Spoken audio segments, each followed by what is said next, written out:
There is this incredibly emotionally charged, heated exchange between Yehuda and Yosef.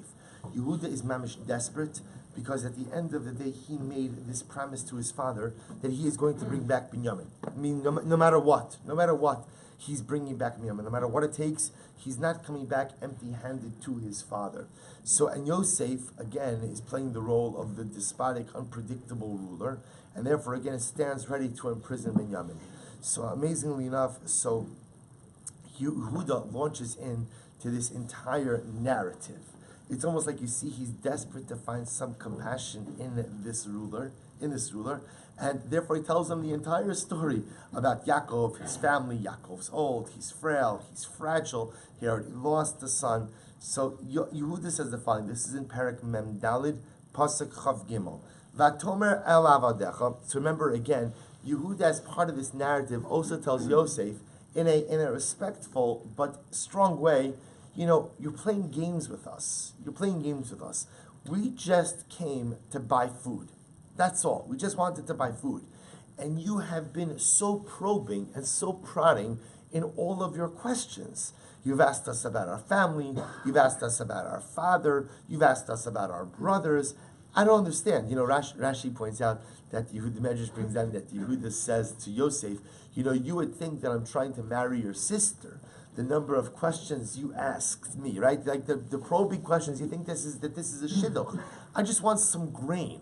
I'm willing to pay top dollar. I'm not even handling, right? I'm not even trying to bargain with you. I'm going to pay retail, right? Whatever it is I'm willing to pay, just let me buy the product and let me go home. And you're asking me all of these probing. And then you said to us, Vatomer el avadecha. So this is Yehuda speaking to Yosef. Yosef, you told us, your servants, Im lo yered achichem hakaton itchem lo sosifon liros panai. If your younger brother does not come down with you, you will not see my face. So you made this ridiculous stipulation that you won't sell us grain unless we bring down our youngest brother. Fine. So you brought him down. Ridiculous. Oh, we want us to buy grain. But you said this was a stipulation, this was a precondition, so he brought down Binyamin. Now again, of course, what Yehuda is lamenting is now there's this whole ridiculous scenario where Binyamin is accused of stealing the goblet of Yosef, and Binyamin stands ready to face life imprisonment. So Rabbi Yitzchak Rebbe the great tzaddik Rebbe Ditchev, says that there's an incredible message in this pasuk. Vatomer el avadecha, you said to your servant, Im lo yered achichem hakaton itchem. If the younger brother does not come down with you, lo sosifon liros pana, you cannot see my face. So remember again, the Pasha understanding of the pasuk is, this is Yehuda speaking to Yosef. Yosef, you said to your servants, if your younger brother does not come down with you, you cannot see my face any longer. Listen to what the Rebbe says so beautifully. Yeshnam gidolim hamisbodedim bephinasam v'doagim rak liatzmam u'nafsham. There are some great people who literally again closet themselves off and worry just about themselves and their neshams. That's what I'm saying. There are some people who feel that the path to greatness is paved with personal work. My goal is I have to make myself into the greatest tzaddik possible. I have to make myself into the greatest righteous person possible. I have to learn, I have to daven, and I have to take all of my kochos and I have to plow them inward. There's not enough. I have to build myself up. If I don't build myself up, how will I ever be able to become excellent? How will I become mitsuyon? How will I actualize my potential? And I will say, what happens? They turn all of their energies inward. The Rebbe Shalom tells us, She'ein das hamakam nocha mehem. The Rebbe Shalom does not like tzaddikim like that. Chadosh Baruch Hu does not like tzaddikim who only turn their kochos inward. Chadosh Baruch Hu does not like tzaddikim who only focus on themselves and on their personal growth.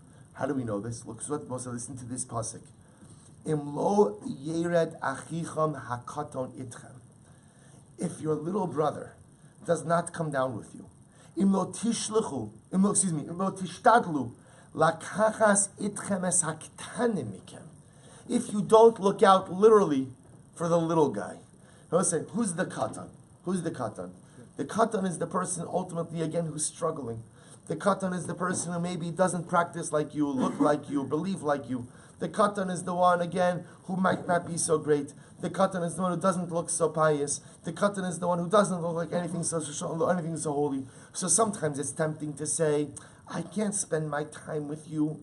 I have to devote my energies inward. I have to lift myself up. So what does Kadosh Baruch Hu say? Im lo yered achichem hakatan itchem.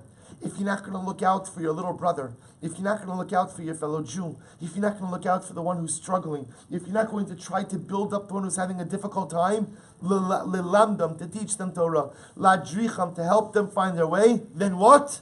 Lo sosifun liros panai. HaKadosh Baruch Hu says, Lo sosifun liros panai. Ein HaKadosh Baruch Hu chafetz bachem. HaKadosh Baruch Hu says, I'm sorry. I love you, but I have no time for you. If you have no time for your brother, if you have no time for achichem hakatan, then lo sosifun liros panai. I have no time for you. We'll say an incredible vart, an achrayas, an incredible Yisrael. Kadosh Baruch Hu tells us. Sometimes we think that the goal is to plow as much of our energies and kochos into ourselves, and so we can build ourselves up. And that is true. We have to build ourselves up. But lest we think for a moment that building ourselves up and building others up are two mutually exclusive initiatives. It's not true. Sometimes HaKadosh Baruch Hu says is, here's what I want to promise you. If you spend your time helping the other, if you spend your time looking out for the other, if you spend your time building up the other, you know what happens? Something amazing. De facto, you end up building yourself up. Im lo yered achichem hakaton itchem. If you don't come to me with your little brother, if you don't come to me having helped the other, if you don't come to me having looked out for the other, lo sosifun liros panai, then I'm sorry. Kadosh Baruch Hu says, if you don't have time for Chaim Yankel, if you don't have time for the other, if you don't have time to help out someone else, then I don't have time for you. Says a dramatic vart in last week's Parsha. The Rebbe says, by the sale of Yosef, they threw Yosef into a pit. So remember again, who saves Yosef? Who saves Yosef? Ruvain. Right? Ruvain says, throw him in the pit. And what was Ruvain's machshava? Ruvain's machshava was to what? Was to come back and to get Yosef later on. So where did he go? Where did he go? So Rashi brings down two possibilities. Either it was his day to go ahead and help his father, or he went to do tshuva. He went to do tshuva for the act, ultimately, of switching his father's bed. So the Rebbe says something amazing. The Rebbe says, I don't understand. Now, Yehuda is held accountable. Chazal hold Yehuda accountable because it's not enough that you saved him from death. You should have put him on your shoulders and taken him back home. But if Yehuda went to do tshuva, so how could he be faulted? If Reuven went to do tshuva, so how could he be faulted for leaving Yosef in the pit? So this is what the Rebbe says. When there's a Jew in the pit, don't do tshuva. When there's a Jew in the pit, you'll do your tshuva later on. You'll take care of your ruchnius later on. You'll see to your own needs later on. When there's a Jew in the pit, you drop everything and you help. So we'll say, what HaKadosh Baruch Hu wants from us more than anything is that when there's a need, we respond. When there is a need, we roll up our sleeves. You see, sometimes when we see a need, our automatic reflexive response always is, oh, someone else will take care of that. Oh, there's an organization for that. There's a hotline for that. There's always someone else who takes care of it. When there's a Jew in the pit, my ruchnius is put on the side, and I have to do whatever I need to do in order to be able to help. Now, obviously, I can't help in every situation. Obviously, I'm saying I can do it, but when I can, then I put my spiritual needs, my spiritual growth on the side, and I get the Jew out of the pit. Im lo yered achichem hakaton itchem lo sosifun liros panai. The Rebbeinu Shalom tells us, if you're not going to come to me with the zechuyos of having helped your younger brother, we'll say in this case, achichem hakaton means the brother who's been compromised, the brother who's in difficult circumstances. If you're going to come to me with your brother, I'm happy to see you. But if you're going to come to me, try to come to me without having helped your brother, lo sosifun liros panai. I'm sorry, Rebbeinu Shalom says, if you don't have time for the other, then I don't have time for you. We should be zocher avosayim.